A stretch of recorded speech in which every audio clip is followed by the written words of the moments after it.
What's going on? It's Ethan, Three Wine Sports. Figured I'd come on the old YouTubes today and put out a video on my favorite second round series so far. That's a lie. My favorite second round series just had Game 5, Bucks versus Celtics. Bucks took Game 5. I was going to make a video on that game, but I'll be 100% honest. I didn't watch the whole game. I saw the Celtics were winning by quite a bit. I was like, oh man, this is over. Bucks came back, won. I did watch the last 3 or so minutes of the fourth quarter, and it was a fantastic ending. Don't get me wrong, but I don't feel like I have the information to make a video on that. I'm here to talk about the Suns Mavericks series because not only have the games been awesome, the fifth game not so much. No, yeah, fifth game not so much, but the 1, 2, 3, 4, all of those games were good. Um, and I wanted to talk about the games themselves, but I also wanted to talk about the narratives that are going on in that series. I think it's probably the most narrative-driven series for several different reasons. And I like some of the narratives. I think narratives are important in sports, important in basketball. But I don't like some of them as well. Some of them are just stupid. And then I think that connects. I want to talk a little bit about the MVP voting that has to do with the series at the end because I think that's a little blasphemous as well. But before I get real far into it, make sure you like the video and subscribe. I know you don't know if you like the video so far, but you probably will because I'm just that good. So go ahead and like and subscribe because if you like this video, that means you're going to like all the videos because guess what? I'm in all the videos.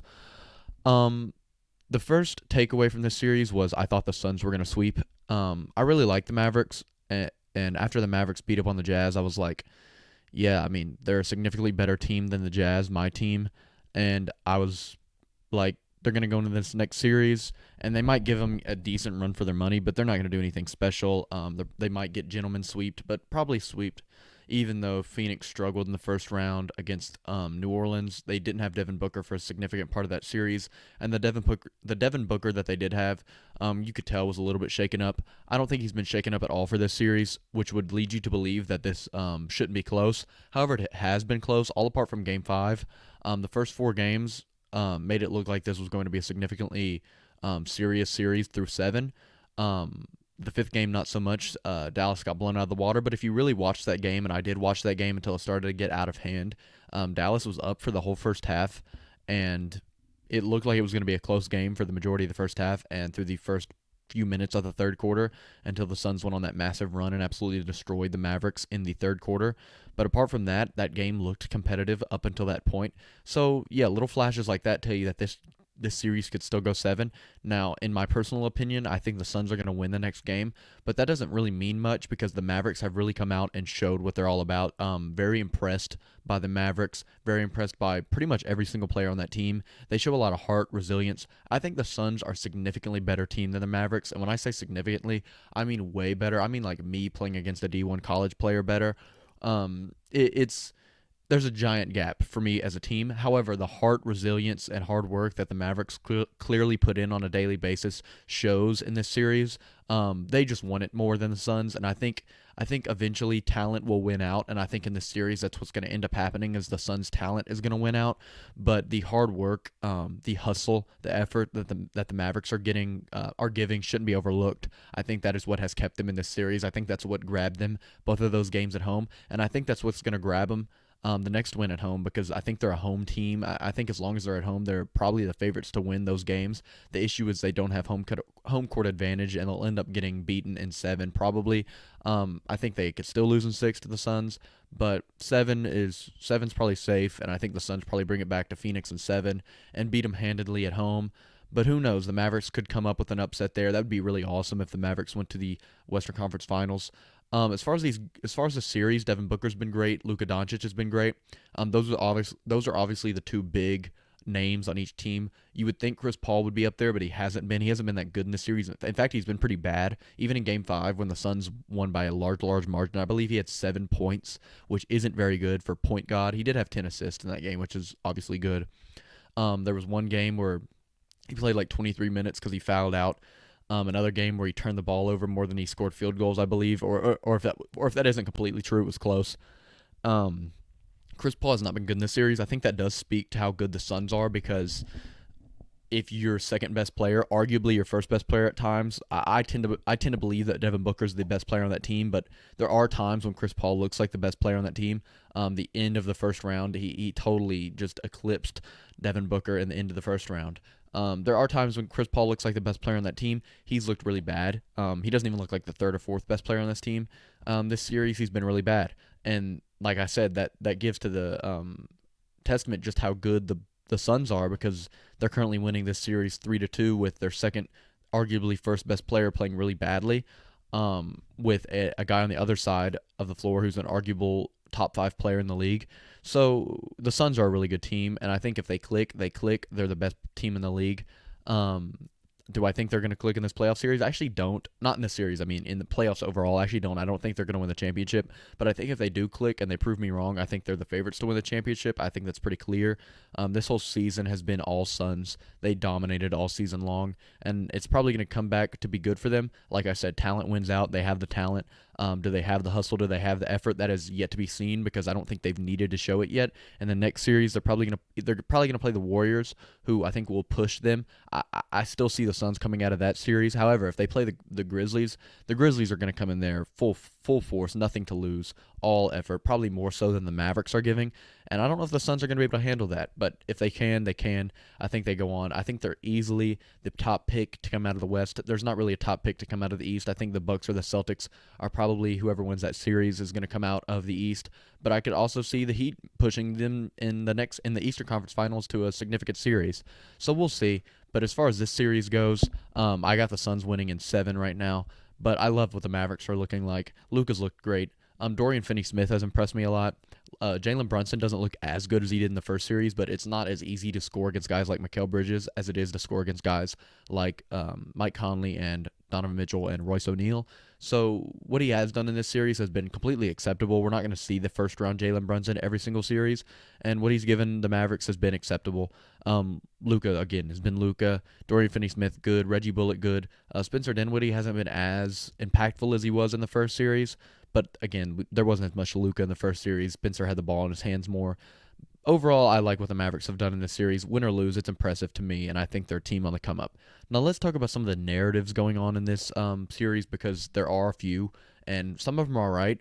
One of them that's all right is the I don't even know if it's all right. I guess the big narrative that people aren't really talking about right now because it's being overshadowed, but it's the fact that Chris Paul doesn't have too many years left to win a championship and cement his legacy. He doesn't have a championship, and I know a lot of people don't put as much weight in championships anymore, but it really is a true determinator. I was like going straight Disney Channel. It's a legitimate determiner of success in the league. It's so hard to use actual awards as determiners and scales, because you got guys like Kendrick Perkins voting on awards, and guys like Marcus Smart winning Defensive Player of the Year when he gets mossed tonight by Drew Holiday, who wasn't even in the discussion for Defensive Player of the Year. I just think Drew Holiday's a better defender than Marcus Smart. I digress. Awards are so hard to determine success and greatness now. I think awards have kind of gone to the wayside a little bit. I think championships, Finals MVP, those are the big awards.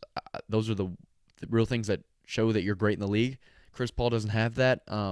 This might be his last year to get that. Now, do I think the Suns can come back and do it again? Yeah, but every single year that passes by, Chris Paul's only getting older, and he's already an old guy. I believe he's 35. So as the years go by, he's going to continue to struggle. He looks okay right now, but like again, he's struggling in this playoff series. He's usually a pretty solid playoff performer. So what we've seen so far hasn't been the greatest indicator of what's to come for him. So the Chris Paul ring chase is a huge narrative that I don't mind, because I think rings are important, and I think if you want to be considered one of the greats, you do need to have a ring. I think a lot of great players are dulled down in their greatness because they don't have a ring, and Chris Paul's going to end up in that category if he doesn't win one. So I actually don't like Chris Paul that much, so I don't care if he wins one, but like if it's between him and Giannis, I'd rather Giannis win another one. Another narrative, one that I don't like, is the Luka Doncic can't win in the playoffs narrative. Look at the team this guy has around him. Like I said earlier, I love what they're doing, and the hard work and the hustle and the effort that they're putting in is evident, but they're not a crazy talented team. This guy has willed them past the Jazz, who in my opinion are a more talented team than the Mavericks, but who don't really want to win as much as the Mavericks did. And now they're pushing the best team in the league to at least 6 games. This whole idea that that Doncic has to get to the next round this year to be considered a great playoff performer is absurd. He's currently tied or in the lead with Michael Jordan in all-time playoff average. Now, I know that's a little skewed because he hasn't played as many games, but it's what he's done in the playoffs and in his career has just been amazing. I think to whittle down his success because he hasn't gotten super far in the playoffs despite the fact that his teams haven't been great is ridiculous. Um, and the final narrative, and the one I want to talk about the most, is the Devin Booker versus Luka Doncic narrative. And I think this really started to come to fruition when the MVP voting came out, and Devin Booker finished slightly above Luka Doncic in the MVP voting. Now I know it was already happening, like as far as the games are already happening, and they were already getting into it on the court. But like when those numbers came out, people started to have a conversation. And like, is Devin Booker more deserving of the MVP this year than Luka Doncic? I don't think so. I think Luka Doncic is in the same kind of boat that Nikola Jokic is in. Not as much because obviously Nikola won it, but where you're the clear number one on your team by a long, long shot, and you will your team to a high seed in the playoffs. Luka did it even better than Jokic did, but again, Luka's team is better than the Nuggets without Jokic. So do I think that Booker deserves the MVP more so than Doncic? No, I don't. But does it really matter? No, because neither of them were even close. They were the fourth and fifth vote getters. But it brought about the conversation, and then people started posting clips talking about how they've been getting into it in games, how they clearly don't like each other. And yeah, I mean, they clearly don't like each other. Devin Booker got flopped one time in maybe this past game, Game 5. And he yelled to the fans, "That's the Luka special." Let's not start with that, okay? Yeah, Luka flops. Every big player, every seriously good player in the NBA flops. But if you might as well call it the Chris Paul special. Chris Paul flops probably second most in the league to LeBron. Like, you're playing on the team with a guy who's like one of the most notorious floppers in NBA history. Floppers, complainers, whiners in NBA history. You can't complain about what Doncic does when you're playing with Chris Paul. I don't think it matters. I think you can do that stuff, and I think it can help your game.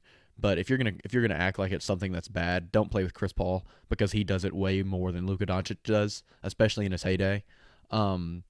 And then you got like Luka getting mad at Devin Booker for like grabbing the ball off his hands, which is also stupid because players do that literally on every single possession where the other team is holding the ball after on a dead ball and they run up and grab the ball. Getting all mad and like in your feelings about stuff like that is ridiculous. At the end of the day, who's better? It's clearly Luka Doncic. Luka Doncic is way better than Devin Booker. I love Devin Booker. Devin Booker went to UK. I'm a huge UK fan. So I really do like Devin Booker. I've always been on Devin Booker's side through his entire career, even when he was losing, because I knew how good he was. He doesn't touch Luka Doncic. Luka Doncic has the potential to be a top 10 player of all time, a truly generational talent. He's next level, and Devin Booker's not. He's great. He'll be an all-star probably through the rest of his career, and he'll probably get some rings to go along with it, and he's getting better. But he's older than Luka, and Luka's already way better than he is. So, yeah, do I think there's a huge... People are acting like this is the huge next big rivalry. No, this is like that's like if Kobe and Ray Allen had the huge crazy rivalry. You know what I mean? Ray Allen was great. Ray Allen's a Hall of Famer, but he's not Kobe. It's that kind of difference. You know what I mean? So yeah, they're gonna have a rivalry, but it's not gonna be the next great NBA rivalry. This is no Magic versus Bird, because Magic and Bird were on the same level, and Devin Booker's not on Doncic's level. Devin Booker's a fantastic player. He's a great trash talker. And in the playoffs with this team, he's gonna show up. But one-on-one, mano-y-mano, Luka Doncic is way better. Sorry, Devin Booker. I do like Devin Booker. I actually really like Devin Booker. Again, UK guy, but on this, I got to side with Doncic on this one. We're 14 minutes in. The second half of the Memphis Grizzlies Golden State Warriors game is happening right now, and I want to go watch that. So make sure you follow. Make sure you follow 3-1 on all of our social medias. Make sure you like and subscribe to this video and this channel. Go watch the 3-1 podcast. Thanks for listening.